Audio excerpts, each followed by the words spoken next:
Este ano, o Ministério Público de Santa Catarina enviou para a Justiça 196 processos por atos de improbidade administrativa e de crimes contra a administração pública. Veja agora alguns exemplos.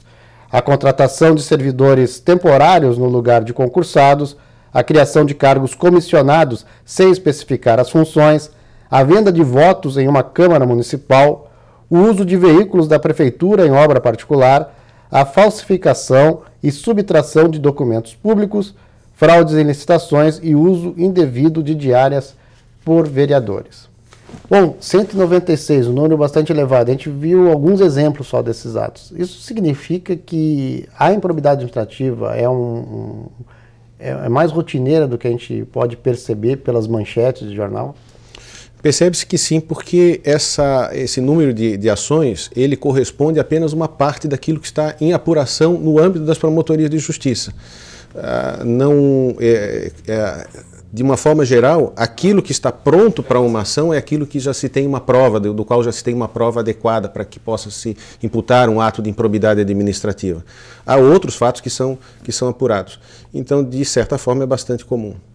E a gente viu alguns exemplos até corriqueiros, né? O uso de um equipamento da prefeitura em obra particular. A gente imagina que no século XXI, com toda a comunidade podendo observar os atos do cidadão, isso não seja tão fácil de praticar, mas a gente vê que é um crime ainda bastante utilizado. É bem comum até, assim como são comuns as infrações relacionadas a licitações, a compras, a contratação de serviços, coisas que já deveriam ser controladas de forma mais transparente no âmbito das administrações. Um prefeito, um secretário que pega um trator da prefeitura emprestado para durante o final de semana trabalhar na sua chácara, residência, isso que tipo de ato de improbidade a gente configura aí? Ele é um ato de improbidade, em primeiro lugar, que contraria princípios da administração pública, que causa prejuízo ao erário e que causa enriquecimento ilícito àquele que está utilizando desse automóvel, desse objeto que não lhe pertence. Ele é investigado e processado na esfera civil e criminal? Na esfera civil e criminal. Na esfera criminal, ele pode ser condenado pelo crime específico, daí teria que verificar qual foi a infração penal que ele cometeu, podendo ser, inclusive, preso. E relativamente à esfera de político-constitucional, ele pode ser condenado por ato de improbidade, perda de função pública, aquelas consequências que nós já tratamos aqui. Promotor, esse ano se falou muito em corrupção, né? Ministros sendo trocados toda hora, mobilização contra a corrupção, campanha pelo voto secreto. Então, a corrupção virou uma palavra muito falada, né? Mas o povo ainda identifica a corrupção aquela troca simples de dinheiro, de favores. A corrupção é algo muito mais amplo, não envolve só esse tipo de delito, né? De fato, a corrupção tem o sentido comum da palavra, que é o sentido de deteriorar. Corromper é fazer com que a qualidade de alguma coisa caia, de forma que todo aquele que contribui para a queda de qualidade na administração pública, de certa forma, pratica algum ato de corrupção. Mas esse é um sentido coloquial da palavra. Há o sentido técnico. No sentido técnico, a corrupção ela pode ser corrupção ativa e corrupção passiva, que é aquele ato, na corrupção ativa, de oferecer uma propina para alguém realizar ou deixar de realizar um ato que, como funcionário público, ele esteja obrigado a fazer, a praticar. Já a corrupção passiva trata-se da exigência ou da cobrança de alguma vantagem para a prática deste ato.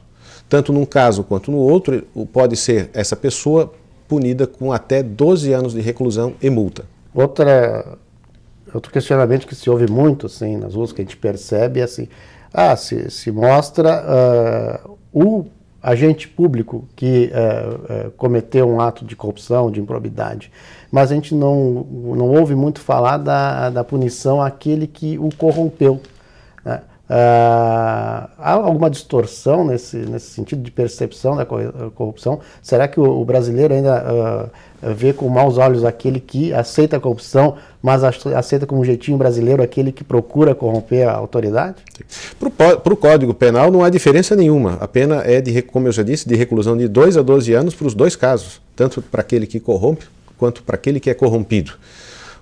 Relativamente ao ato de corrupção ativa, aquele que oferece a vantagem, há uma dificuldade, às vezes, de obtenção da prova de que ele efetivamente praticou este ato de corrupção. Mas daí não é uma questão de se ele vai ser alcançado ou não pela regra, mas de se nós vamos obter a prova daquela corrupção ou não. O mesmo se dá relativamente àquele funcionário público que aceita propina para a prática ou deixar de praticar determinado ato. E uma coisa que tem que ser destacada também é que ao oferecer a propina, ao tentar corromper uma autoridade, essa autoridade não aceitando, isso não impede que aquele que tentou corrompê-la seja punido. Exatamente. São crimes autônomos, são esferas de apuração diferentes.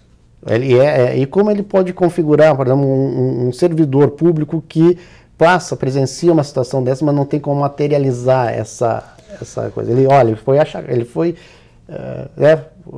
tentado a isso, quer dizer, a pessoa tentou oferecer a ele uma vantagem, ele não ofereceu, e daí o que ele faz para conseguir comprovar isso? Essa tentativa de oferecer uma vantagem já é o crime, não é um crime tentado, é um crime consumado. Né? Por parte daquele que basta oferecer, ele já comete o crime.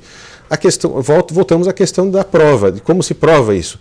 Através de vários meios, pode ser prova testemunhal, pode ser alguma gravação, alguma coisa que nos dê a certeza de que efetivamente aquele ato de corrupção se deu, de corrupção ativa. Vejam, ato de corrupção ativa não necessariamente implica o recebimento por parte do funcionário público de qualquer importância. Pode, inclusive, ele ser o agente que vai denunciá-lo, deve ser o agente a denunciar aquele que tenta corromper.